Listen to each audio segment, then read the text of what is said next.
Hello and welcome to Grognard Solo Gaming. I am the Grognard and today we are continuing with Curse of Strahd.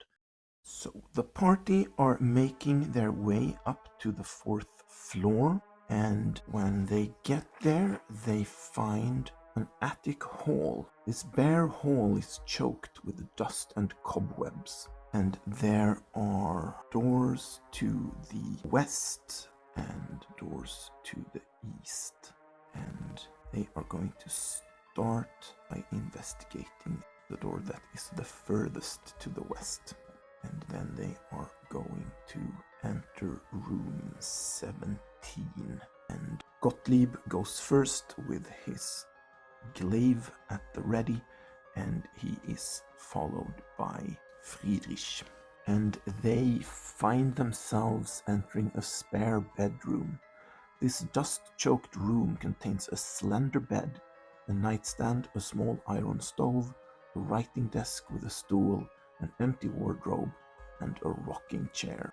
A smiling doll in a lacy yellow dress sits in the northern window box, cobwebs draping it like a wedding veil. Having been attacked by both an animated armor and an animated broom, just to be on the safe side, Friedrich is going to signal for Janosch to put an arrow in the creepy doll, which he is going to do. And, well, I don't really feel like a roll is necessary, but that's okay. It's stationary and he can aim as much as he wants to. And the arrow thuds into the doll and pins it to the window box. And nothing happens. So the paladins stand guard at the doorway. The rest of the party pokes around in the spare bedroom, and when they do not find anything of interest, they move back into the attic hall, and then they go around the corner and they open the door to room 18. Gottlieb moves into the room, and the party finds what looks like a storage room. This dusty chamber is packed with old furniture, chairs, coat racks, standing mirrors, dress mannequins, and the like, all draped in dusty white sheets. Gottlieb is going to keep a watch in the room. Gottfried is gonna stand guard in the doorway, and the rest of the party is going to search the storage room. So let's see. I'm gonna roll for their perception, and Seraphine gets to roll even though she does not have perception. Technically she could take the help action and allow either Friedrich or Janosch to roll with advantage, so perhaps that is smarter. Yes, I'm going to do that instead. Okay, so Seraphine is helping Friedrich since he is the party leader, and let's see how they do. Well, Friedrich probably finds everything that there is to find in this room with a 19. He has +5, so a 24. Near an iron stove underneath one of the sheets is an unlocked wooden trunk, and when Janosch opens it on Friedrich's command, they find the skeletal remains of a human being, probably a human being.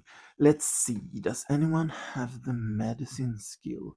Yes, both Friedrich and Seraphine have that skill, so they are going to get to make a roll. Let's see. It is a DC 14 Wisdom Medicine check. And Friedrich is completely confused, but luckily Seraphine is able to make sense, and she can tell that this is the skeleton of a human woman that has been stabbed to death by multiple knife wounds. And also Friedrich Dümler finds a secret door in the east wall. When they open the secret door, they find stairs leading down. A narrow spiral staircase made of wood is contained within a 5-foot wide shaft of mortared stone that starts in the attic and descends down, deeper down into the building. And it is full of thick cobwebs that make it really hard to see any further than 5 feet. Okay, so at this point, well, actually, at this point, I am pretty sure that the characters level up, or let's see. Characters who gain access to the secret stairs in the attic advance to 2nd level.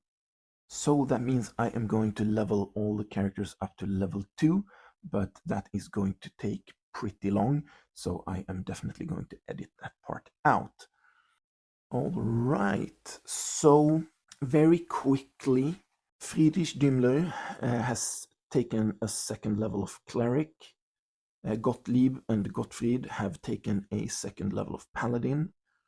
However, Janos has taken 1 level of fighter, and Seraphine has taken 1 level of Hexblade Warlock.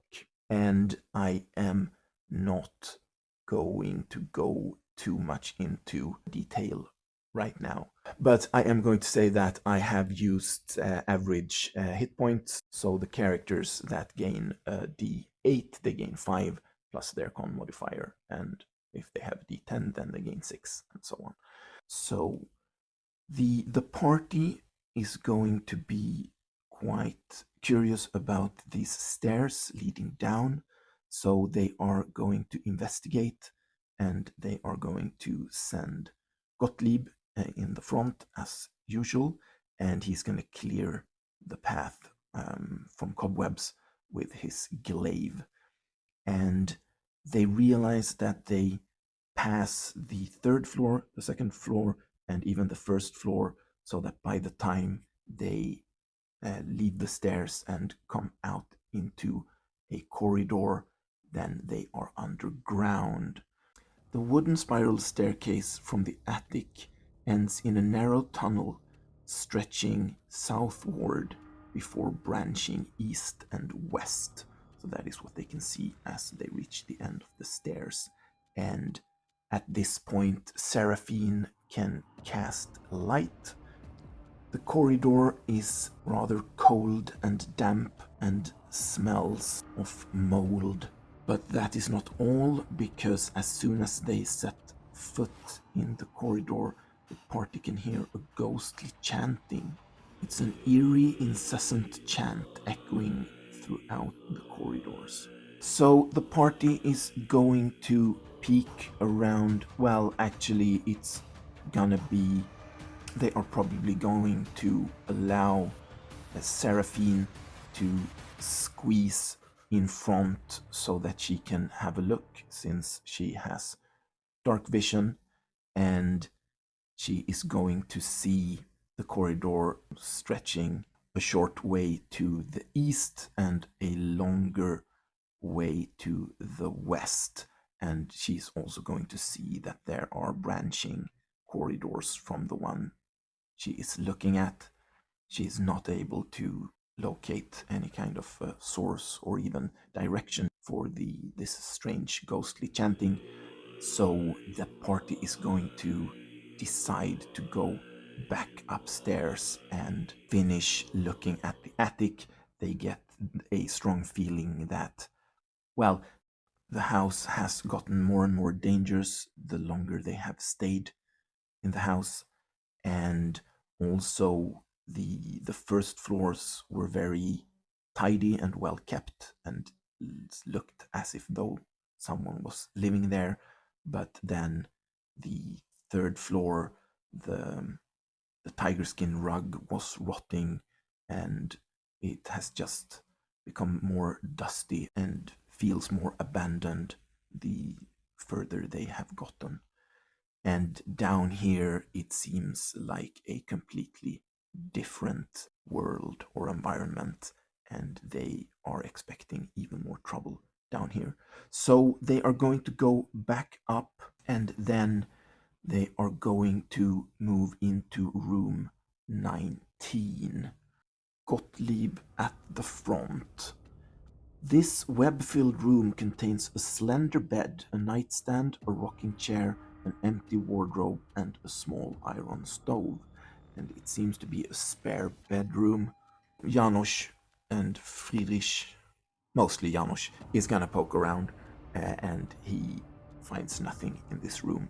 So that only leaves the last door to the east, and that would be room number 20. The door to this room is locked from the outside. Okay, so it has a padlock. The party has not found a key that I can remember. So then Janos is going to bring out his lockpicks, and he is going to attempt to pick the lock. And that requires a successful DC 15 dexterity check, and he is proficient. Alright, so that would do the trick. So Janos picks the padlock and removes it and opens the door for Gottlieb, who goes in with his glaive. This room contains a bricked up window flanked by two dusty wood-framed beds sized for children. Closer to the door is a toy chest with windmills painted on its sides and a dollhouse that's a perfect replica of the dreary edifice in which the party stands. These furnishings are draped in cobwebs. Lying in the middle of the floor are two small skeletons wearing tattered but familiar clothing. The smaller of the two cradles a stuffed doll that the party also recognizes. So it becomes apparent that these are the remains of the dead Durst children, Rose and Thorn. Well, this sort of changes things, and Friedrich Dümler is going to ask, well, if the children are dead in here, then who was it that we spoke to outside? And Janos is going to reply, well, it was clearly not the children, Father. Perhaps ghosts? And Seraphine is going to add, or perhaps some kind of an illusion? Yes, it was probably one of those things. We should go back downstairs and see if the children, or whatever they are still there. I think we should also investigate just how thick the fog is right now, and perhaps we can just leave this place. Let's go back downstairs and see if the children are there. So the party is going to go back down the red marble stairs all the way down to the first floor. They are going to go to the grand foyer, and then they're going to look out into the portico, and they are going to be completely unable to see anything there because the fog is so thick that it is the same as being blind if you enter it. So they are going to call out for the children. Thorn, Rose, are you there? And they get no reply. Also, let's see. I am going to just make I'm going to make a perception roll for the characters that have the perception skill. Friedrich with an 18. He realizes that he also cannot hear the horses that they tied just outside the entrance. This is quite disturbing. Yes, Father, I believe we are trapped in this house. I don't think this fog is natural at all. It could be a spell of some sort that's been cast to keep us here. Yes, but I wonder if there is anything that we can do inside this house to make the fog go away. I find that quite unlikely, but the way things are looking, it does not seem as if though we had any choice. No, I suppose you are right, Father. I think we all got a very bad feeling from the cellar in this house, but there is probably evil to be vanquished down there. Yes, you are right, Janos. Let us prepare for this undertaking. So the party is going to go around and they're going to take things from the house that they feel that they might need in the cellar. Seraphine is going to take the shield and the longsword that has been hanging on the wall. And they are also going to take the armors that were on the second floor, and also the animated armor. And from pieces of those armors, they are going to create a breastplate for Janosch and also a breastplate for Seraphine, because now that Janosch has a level of fighter, he can use medium armor, and so can Seraphine from becoming a Hexblade warrior. And they can also both use shields, so Seraphine takes the shield from the wall, and the paladins, even though they carry glaives, they have a longsword and a shield each. So one of them, actually Gottfried, is going to lend his shield to Janosch. And Janosch is also going to bring out a whip that he has been carrying in his backpack, that he has been practicing with, and that he now feels competent and confident to use in combat. And the point of that is that it is a finesse weapon with the reach property, meaning that he can use sneak attack while standing 5 feet away from an enemy. The party is also going to go to the pantry, and they are going to stock up on some extra rations. Well, they're going to take food from the pantry, but they're going to keep it separate because they don't quite trust it. So if they don't have to eat it, they're probably just going to throw it away. But they feel that it is better than starving, because they have no idea what types of troubles or dangers they are going to face in the cellar of this house. They are also going to go into the room that seemed to have been furnished by or for a hunter, and they are going to take the heavy crossbow, the light crossbow, and the hand crossbow. And Gottlieb is taking the light crossbow, Gottfried is taking the heavy crossbow, and Janosch is taking the hand crossbow, and they each take 20 bolts as well. So, feeling as prepared as they can, the party. Right.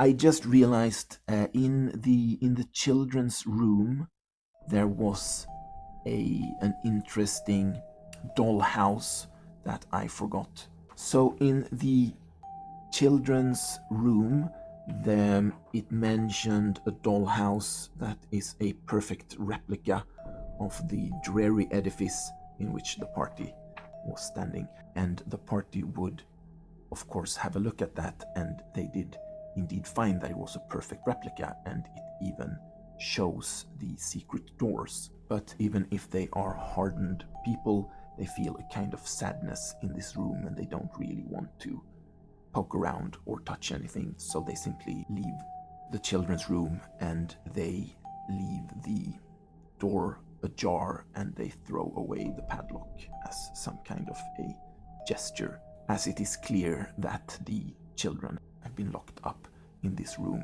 and then they have probably starved to death. So they are going to make their way down the creaky stairs, and they are going to enter the cold and damp corridor with the eerie, incessant chanting echoing through the corridors. But that is where we are going to leave the party for this session. And now I am just going to say a few things about what happened when they leveled up. Friedrich Dümmler gained the Channel Divinity ability. He can now use that to turn undead and also to charm people, because he is a Order Domain cleric. The Paladins gained a fighting style, and they both picked Great Weapon Fighting. They also gained the ability to use Divine Smite, which adds damage to attacks if they spend, well, spell points in this system. And finally, they also gained spell casting, and they now have 2 spell points each. And Friedrich gained 1 spell point, so he now has 3. Janos gained a level of fighter, and that means he is able to use medium armor and martial weapons, and that is why he can now use the whip and he can wear the breastplate. And he also got a fighting style, and he chose the archery fighting style that gives him a +2 bonus to attack rolls when he is attacking with a ranged weapon. And finally, he gained the Second Wind ability that lets him use a bonus action to heal 1d10 plus his fighter level hit points. And then Seraphine took a level of Hexblade Warlock, and that also allows her to wear medium armor and wield martial weapons and to use a shield. Hexblade is perhaps not the best name for her version of this warlock type.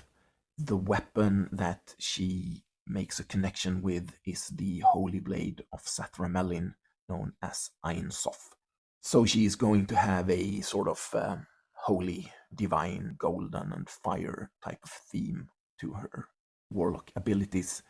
So her Eldritch Blast is probably going to be called a Holy Blast, and her green flame blade is going to be a golden flame blade, and so on. She also got the spells. Yes, so she got the spell Hellish Rebuke, so that would be also Heavenly Rebuke, and also Hex. And everyone's hit points has been updated on the screen.